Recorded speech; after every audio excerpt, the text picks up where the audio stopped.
बैठक में मौजूद हैं।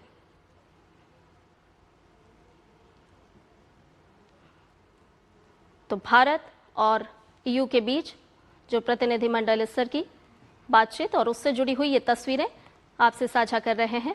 आज का दिन भारत और यूरोप दोनों के लिए बहुत ही महत्वपूर्ण, कई मायनों में बेहद ही खास। और इससे पहले आपको बताया कि एक्स पर संदेश लिखते हुए ईयू अध्यक्ष उर्सुला वॉन डेर लेयन ने साफ तौर पर कहा कि भारत और यूरोप इतिहास रच रहे हैं और ये सिर्फ अभी शुरुआत है। उन्होंने साफ तौर पर कहा कि जो डील हो रही है, इस डील से दोनों पक्षों को बेहद ही लाभ मिलने वाला है। यूरोप और भारत इतिहास रच रहे हैं और ये प्रतिनिधिमंडल स्तर की जो वार्ता चल रही है उससे जुड़ी हुई तस्वीरें इस वक्त आपको बता रहे हैं। आज यूरोप और भारत इतिहास रच रहे हैं। एक्स पर ईयू अध्यक्ष उर्सुला वॉन डेर लेयन ने साफ तौर पर कहा कि हमने अब तक की सबसे बड़ी डील पक्की कर ली है। हमने 2 अरब लोगों का एक फ्री ट्रेड जोन बनाया है जिससे दोनों पक्षों को निश्चित तौर पर फायदा पहुंचेगा, लाभ मिलेगा।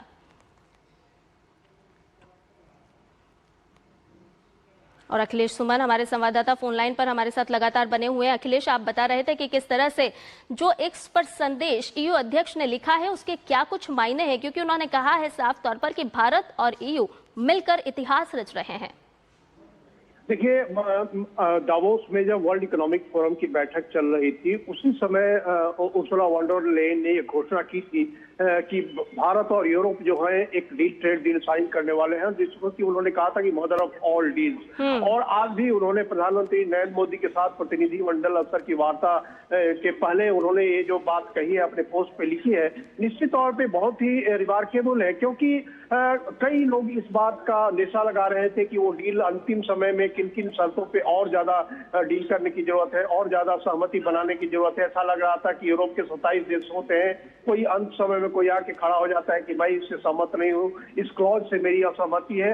लेकिन ये सारी असहमतियां सहमति में बदल गई है और एक तरह से कहें कि एक 27 देशों का एक पूरा का पूरा ब्लॉक, और ये ब्लॉक कोई छोटा मोटा ब्लॉक नहीं है। यह ब्लॉक जो है वो विकसित अर्थव्यवस्थाएं कह सकते हैं, इनको विकसित तकनीक वाले देश कह सकते हैं, इनको आधुनिक पूरी तकनीक है इनके पास। और ये सारे के साथ जब भारत का ये ट्रेड डील हो रहा है, ये व्यापारिक जो समझौता हो रहा है, निश्चित तौर पे दोनों के लिए विन विन सिचुएशन है। क्योंकि आज भारत को सबसे ज्यादा इस बात की जरूरत है कि भारत के जो सामान है वो दुनिया के विकसित अर्थव्यवस्थाओं के अंदर निर्यात हो और भारत को आधुनिक तकनीक मिले। हमारे यहाँ के जो आईटी प्रोफेशनल्स है उनको जाकर के दुनिया के विकसित इकोनॉमीज में काम करने का अवसर मिले, और भारत के जो अनुभव है हमारे डिजिटल इकोनॉमी और आईटी सेक्टर में उसका भी उपयोग कर सके विकसित इकोनॉमी भी, और विकसित इकोनॉमी की तरफ से हमें जो फायदा मिल सकता है वो भी मिले। तो निश्चित तौर पर यह कह सकते हैं कि बहुत ही महत्वपूर्ण ट्रेड डील अभी हो रहा है। और प्रधानमंत्री Narendra Modi, Ursula von der Leyen, Antonio de Costa और दोनों के भारत और यूरोपीय यूनियन के प्रतिनिधिमंडल के बीच में वार्ता चल रही है।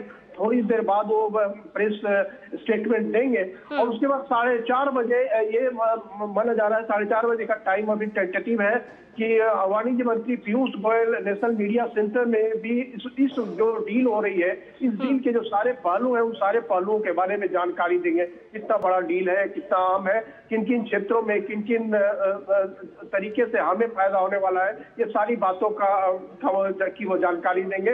विक्रम मिश्री विदेश सचिव जो है वो भी उस प्रेस वार्ता में सम्मिलित होंगे, और जो यूरोपीय यूनियन के जो प्रतिनिधि हैं उन प्रतिनिधियों में से भी कुछ लोग उसमें ट्रेड प्रतिनिधि खासतौर पर उस सम्मेलन में, प्रेस सम्मेलन में उपस्थित रहेंगे। तो एक कह सकते हैं कि आज 27 जनवरी का जो दिन है निश्चित तौर पे भारत और यूरोप के लिए एक ऐतिहासिक दिन है कि भारत जो दुनिया की सबसे बड़ी जनसंख्या है, सबसे बड़ा ट्रांसपेरेंट खुला बाजार है, और यूरोप जो है वो दुनिया की विकसित अर्थव्यवस्थाओं का एक समुच्चय है यूरोपीय यूनियन, उसके साथ ये ट्रेड डील हो रहा है। निश्चित तौर पे कहें कि कल गणतंत्र दिवस था, आज गणतंत्र दिवस के ठीक दूसरे दिन यह है कि ऐतिहासिक कदम जो है वो मील का पत्थर हो गया है भारत की विकास यात्रा में। और 2047 में जो विकसित भारत बनाने की जो परिकल्पना प्रधानमंत्री नरेंद्र मोदी ने रखी है उसकी ओर बढ़ता हुआ एक कदम कदम है, जिसकी कह सकते हैं कि एक बहुत ही एक माइलस्टोन बन गया है ये जो डील साइन होने वाला है। बिल्कुल अखिलेश, इसके साथ ये भी जानना चाहेंगे कि भारत और ईयू के बीच किस तरह से रणनीतिक रिश्ते जो हैं वो आगे और भी इस डील के माध्यम से मजबूत होते हुए नजर आएंगे। तमाम ऐसे क्षेत्र, तमाम ऐसे सेक्टर हैं जिनके मार्ग प्रशस्त होता हुआ आज के बाद नजर आने वाला है। हाँ, देखिए, निश्चित तौर पे जब व्यापारिक कोई समझौता होता है, वो व्यापारिक समझौता केवल व्यापारिक समझौता नहीं रहता है, उसका उसके कई आयाम होते हैं, उसके राजनीतिक आयाम होते हैं, उसके रणनीतिक आयाम होते हैं। और ये जो समझौता है, कह सकते हैं कि ऐसे समय में ये समझौता हो रहा है जिसका स्ट्रेटेजिक महत्व बहुत ज्यादा है। और स्ट्रेटेजिक महत्व इस तरह से है कि देखिए, इस